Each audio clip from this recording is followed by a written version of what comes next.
x, sorry, g is a mapping from minus infinite to plus infinite, and this to minus pi by 2 to plus pi by 2 is given by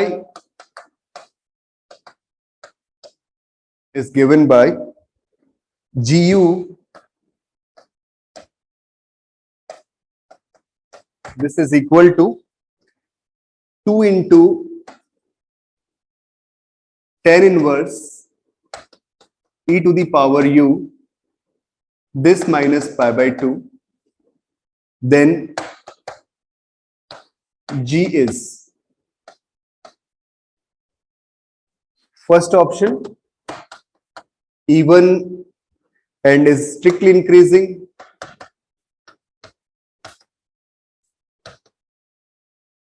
In sir वो e to the power क्या है? 0 to infinity. This is e to the power u बेटा, ठीक है, u का function है, उसी की फॉर्म में लिखें. दूसरा ऑप्शन है अपने पास में, this is odd and is strictly decreasing in minus infinite two plus infinite. अगला ऑप्शन है third option, odd and is strictly decreasing in minus infinity, it is strictly increasing, sorry, in minus infinity to plus infinity. और fourth option है neither even nor odd,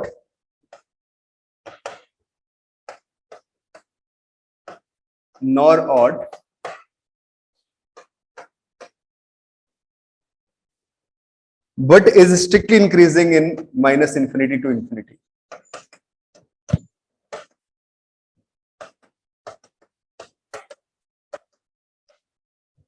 मतलब कई सारे मजाक किए गए हैं क्वेश्चन में. मजाक इन द सेंस क्या किया है बेटा? अभी रुको, अभी थोड़ा सोचते हैं. पहली बात तो मैंने फर्स्ट ऑप्शन डायरेक्टली गलत बता दिया. अभी रुको बेटा, वो भी 0 टू इन्फिनिटी रेंज दिए, कुछ नहीं बोल सकता. अब मेरी बात को समझना, अगर कोई फंक्शन इवन है तो उसका ग्राफ y एक्सिस के अबाउट सिमेट्रिकल होगा. अब भाई अगर y एक्सिस से पहले ऐसा ग्राफ था इंक्रीजिंग, तो y एक्सिस के बाद डिक्रीजिंग हो जाएगा, होगा कि नहीं होगा? Because graph is symmetrical about y axis. तो कोई फंक्शन पूरे रियल नंबर पे इवन है, तो इस बात का मतलब पूरे रियल लाइन के ऊपर कभी भी कैसा नहीं हो सकता, इंक्रीजिंग या डिक्रीजिंग कुछ नहीं बोल सकते. वो इंक्रीज भी कर रहा है और डिक्रीज भी कर रहा है, तो स्ट्रिक्टली इंक्रीजिंग या स्ट्रिक्टली डिक्रीजिंग कुछ नहीं बोला जा सकता. हाँ या ना? बात सब लोग समझे मेरी? अब इस फंक्शन को तो आप ग्राफिकली भी सॉल्व कर सकते हो और डेरिवेटिव के थ्रू भी सॉल्व कर सकते हो. तो हमने सबसे पहला काम किया, डेरिवेटिव निकाल लिया और इवन और ऑड के लिए डेफिनेशन लगा ली. सबसे पहले डेफिनेशन लगा लो, g of minus u, this is equal to 2 into tan inverse e to the power minus u, ठीक है, and this minus pi by 2. e to the power minus u बोलने का मतलब, अब tan inverse 1 upon x कितना होता है? अरे तुम्हें याद है भैया, cot inverse x क्या होता है? cot inverse x. क्या कुछ रेस्ट्रिक्शन थी नेगेटिव के लिए और पॉजिटिव के लिए? बच्चों सब लोग बताना. नेगेटिव के लिए पाई माइनस आता था ना, पाई माइनस आता था. अब तुमने देखा एक्सपोनेंशियल फंक्शन, एक्सपोनेंशियल तो हमेशा पॉजिटिव होता है कि नहीं होता है? तो ये वैल्यू मुझे कितनी मिल रही? 2 into tan inverse 1 upon e to the power u, this is this minus pi by 2. और आपको पता है tan inverse 1 upon x is equal to cot inverse x, तो लिख लिया 2 into cot inverse 1 upon e to the power u, this sorry just e to the power u, and this is pi by 2, because as e to the power u is positive quantity, right? We are using inverse trigonometrical functions. We know that cot inverse x और tan inverse x के बीच में क्या relation है? अरे तुम्हें पता है यार, तो पाई बाय 2 का प्लस पाई बाय 2, इन दोनों का सम क्या होता है? पाई बाय 2 होता है. तो बेटा यूज करते हैं उस प्रॉपर्टी को। देखो आपको पता है tan inverse x plus cot inverse x, this is equal to pi by two. This implies cot inverse x, this is equal to pi by two minus tan inverse x। Use कर ले यहां पे, तो कितना आ गया 2 into pi by two minus tan inverse e to the power u, this minus pi by two. अच्छा बेटा मल्टीप्लाई कर दिया 2 से, क्या मिल गया? This is pi minus 2 into ten inverse e to the power u, this minus pi by two. और pi minus pi by two कितना आ गया? Pi by two. और आप देख सकते हो कि माइनस साइन कॉमन लेने के बाद क्या मिल रहा है? 2 tan inverse e to the power u, this minus pi by two. What is this? This is given function gu, so this is equal to minus of gu। यही तो definition थी odd function की। if f of minus x equal to minus of f of x, then the function is odd function। हाँ या ना बच्चों, बात समझ में आ रही है? बताओ। अरे भाई बोलो, क्लियर है कहानी? Yes, sir. Okay, very good। so we can say here this function is odd function, gu is odd। अब ऑड बोलने के बाद पहला गया और चौथा गया, बच्चे कौन कौन से? सेकंड और थर्ड, वो कहां से निकालोगे? डेरिवेटिव करते हुए, राइट? तो आई थिंक प्रॉब्लम तो इरेज कर दूं ऊपर, ठीक है? पहला ऑप्शन तो गया बेटा। तो हमने डिफरेंशिएशन कर दिया फंक्शन का, तो g prime u, this is equal to 2 into ten inverse x का derivative 1 upon 1 plus x square. तो ये आ गया 2 अपॉन 1 प्लस एक्स की जगह पे e to the power u, उसका whole square, this into e to the power u का derivative e to the power u। और क्या आ रहा है? पाई बाई टू का डेरिवेटिव तो 0 आ गया। और ये वैल्यू मेरे पास कितनी आ गई? 2 e to the power u, this divided by 1 plus e to the power 2u, and that value is always a positive quantity because exponential हमेशा पॉजिटिव होता है। तो सारी टर्म्स तो एक्सपोनेंशियल पे डिपेंडेंट है। पॉजिटिव आ गई, इस बात का मतलब gu कैसा है? Increasing function on minus infinite to plus infinite, हर जगह पे इंक्रीजिंग। कौन सा ऑप्शन करेक्ट हो गया बेटा? थर्ड ऑप्शन करेक्ट हो गया। Odd and is strictly increasing on minus infinite to infinite, right?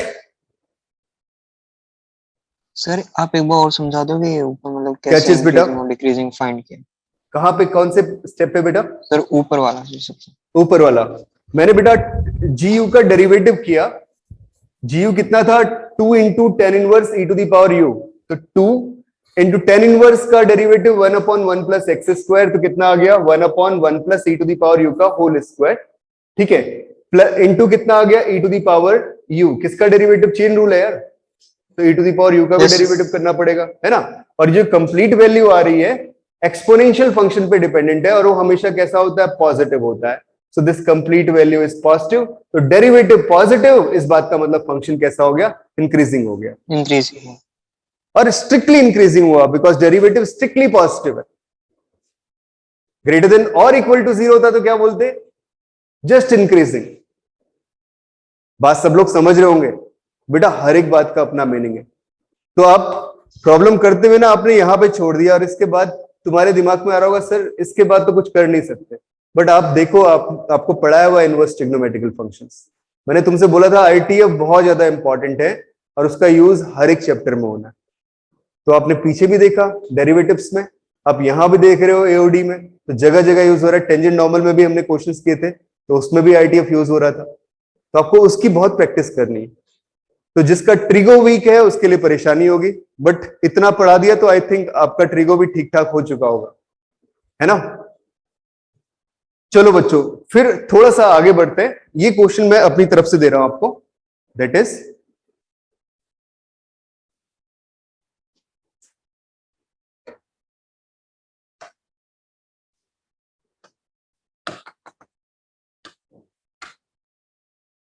if fx is equal to e to the power x minus e to the power minus x plus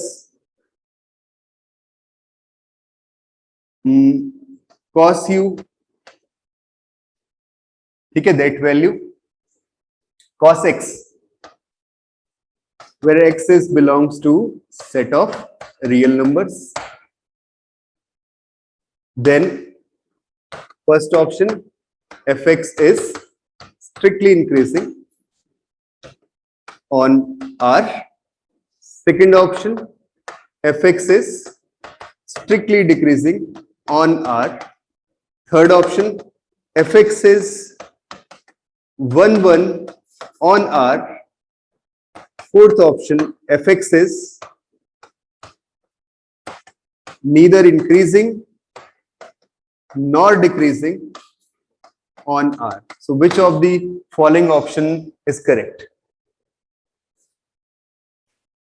थोड़ा properly सोचो और एक बात दिमाग में रखो, 1 बोलने का मतलब क्या है? ये मैंने आपको फंक्शन चैप्टर पढ़ाया था ना, 1 ऑन टू फंक्शंस, तो उस समय भी एक बात बोली थी, मैं चाहता हूं एक बार और उसे रिकॉल करो, ठीक है ना? तो आप एक बात समझना, इसको आप एज ए नोट लिख लो, क्वेश्चन पे फिर चलते हैं। हमने बोला कोई function fx, this is 1 function if, या यूं ऐसा ना बोल के उल्टा लेके चल रहा हूं, if fx is strictly monotonic, क्या बोला बेटा? Strictly monotonic, then fx is 1 क्या वर्ड यूज किया? स्ट्रिक्टली मोनोटोनिक, मतलब या तो स्ट्रिक्टली इंक्रीज या स्ट्रिक्टली डिक्रीज, दोनों केसेस में कभी वैल्यू रिपीट नहीं हो रही, और जब रिपीटेशन मिलता है वैल्यूज पे तभी तो जाके कैसा होता है? मैनी 1 होता है, अदरवाइज कैसा रहेगा? 1 रहेगा। तो बेटा ध्यान रखो, अगर स्ट्रिक्टली मोनोटोनिक है तो फंक्शन कैसा है? 1 दूसरी बात, इफ fx इज डिफरेंशिएबल, तो भाई साहब डिफरेंशिएबल है तो कॉन्टिन्यूअस तो होगा ही होगा, हाय है ना? Every differentiable function is continuous function. तो मैंने बोला if fx is differentiable and f dash x is not equal to 0। अरे भाई कुछ दिमाग में आया? f dash x is not equal to 0, what do you mean by this? सोचो बेटा, डिफरेंशिएबल है और उसका डेरिवेटिव कभी 0 नहीं हो रहा, तो या तो इंक्रीज हो रहा होगा या डिक्रीज हो रहा होगा। डेरिवेटिव 0 ना होने का मतलब क्या है? या तो हमेशा डेरिवेटिव पॉजिटिव रहेगा या हमेशा नेगेटिव रहेगा। बेटा डेरिवेटिव का साइन चेंज कब होता है? कोई बताएगा?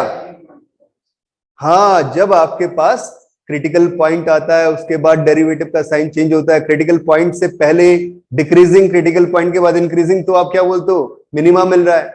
और जब मिनिमा मिल गया तब भी 1 नहीं होगा, क्योंकि भाई साहब रिपीटेशन मिल गया। मैक्सिमम मिल गया तो भी 1 नहीं हुआ, तब भी रिपीटेशन मिल गया। अरे बच्चों मेरी बात समझ में आ रही है? हाँ या ना बताओ। Yes sir.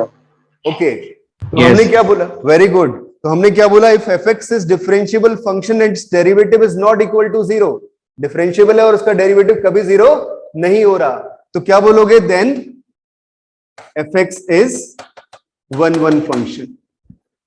एक कहानी है, ऐसा मत कर देना जैसे f डैश x तुमने लिखा ना। मैं तुम्हें एक एग्जांपल दे रहा हूं भाई, fx equal to mod x का एग्जांपल लेते हैं। क्या मॉड x डिफरेंशिएबल है? नहीं है। कहां पे फेल करता है डिफरेंशिएबिलिटी? 0 पे। तो 0 पे डिफरेंशिएबिलिटी फेल करता है, तो आप इसका एग्जांपल नहीं ले सकते। लेकिन अगर मैं इसका डेरिवेटिव देखता हूं तो इसका डेरिवेटिव आता है f प्राइम x 1 जब x पॉजिटिव होगा और -1 जब x कैसा होगा? नेगेटिव होगा। डेरिवेटिव दोनों जगह पे कैसा है? Non zero. लेकिन बेटा 0 पे एग्जिस्ट नहीं करता, तो मैं इस टाइप के एग्जांपल को पिक नहीं कर सकता। बात समझ में आ रही है? तो ये गलती मत कर देना, इसलिए मैं तुम्हें बता रहा, इसको लिखने की जरूरत नहीं है, जिस आइडिया रखो। तीसरी बात, if fx has local maxima और लोकल मिनिमा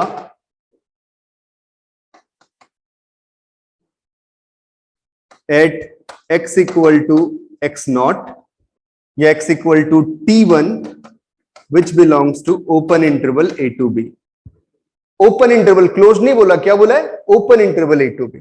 तो किसी ओपन इंटरवल पे फंक्शन के पास लोकल मैक्सिमा मिले या लोकल मिनिमा मिले तो भी फंक्शन कभी भी वन वन नहीं हो सकता, आया ना? बस समझो, मैं दिखाता हूं बेटा तुम्हें। लोकल मैक्सिमा या लोकल मिनिमा मिले then f x can never be one one. देखो बेटा, जैसे ये मैंने ये ग्राफ लिया, यहां पे पॉइंट ए, यहां पे बी, यहां बीच में T1 पॉइंट, इस पे क्या मिला? लोकल मिनिमा मिला। ऐसे लोकल मैक्सिमा को सोच सकते हो। तो मैंने एक लाइन ड्रॉ की जो कि पैरेलल टू एक्स एक्सिस है, कितने पॉइंट्स पे कट कर रही है? 2 पॉइंट्स पे कट करी, तो फंक्शन कभी वन वन नहीं हो सकता। ये बहुत सिंपल सी चीज है। हाँ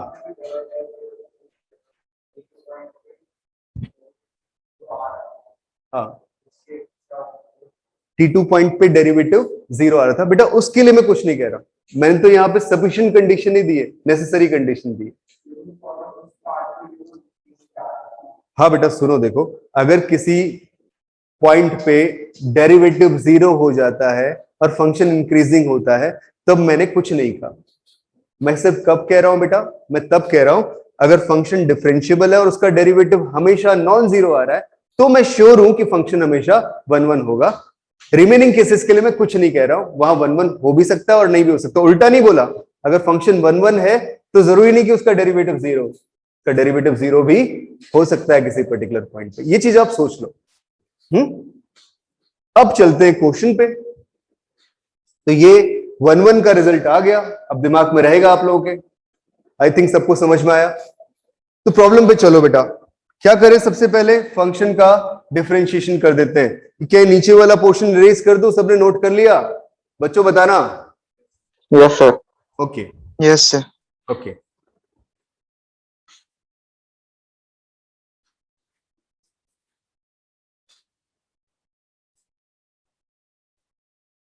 तो हमने क्या किया बेटा? डेरिवेटिव ले लिया फंक्शन का f prime x, this is equal to e to the power x का derivative same, e to the power minus x का माइनस, तो ये प्लस का हो गया e to the power minus x, और कॉस एक्स का डेरिवेटिव माइनस साइन एक्स। अब गौर से देखो, ये जो मिल रहा है this is e to the power x plus e to the power minus x. ये क्या मिल रहा है? Sine x. आपको याद होगा, सबको याद होगा, सीक्वेंस सीरीज चैप्टर पढ़ाया था, मैंने बोला था कि if a and b they are some positive real numbers, then arithmetic mean of a and b is always greater than or equal to their geometric mean। दो नंबर्स का, दो positive numbers का अर्थमेटिक मीन उनके geometric mean से हमेशा बड़ा होता है। मतलब क्या हुआ? कैपिटल ए तो है a plus B by two, और कैपिटल जी क्या आता है geometric mean? This is root A B. Right बच्चों, सब लोग समझ रहे हो मेरी बात को? हाँ या ना बताना। Yes sir. Yes sir. Very good. अब देखो, इस प्रॉपर्टी को हम कब अप्लाई करेंगे? तो मैं इसको भाई कलर चेंज करके लिख रहा हूं, तुम याद रखना कब अप्लाई करोगे। तो इसको यूज कर लेना, use this property if product of A and B is some constant।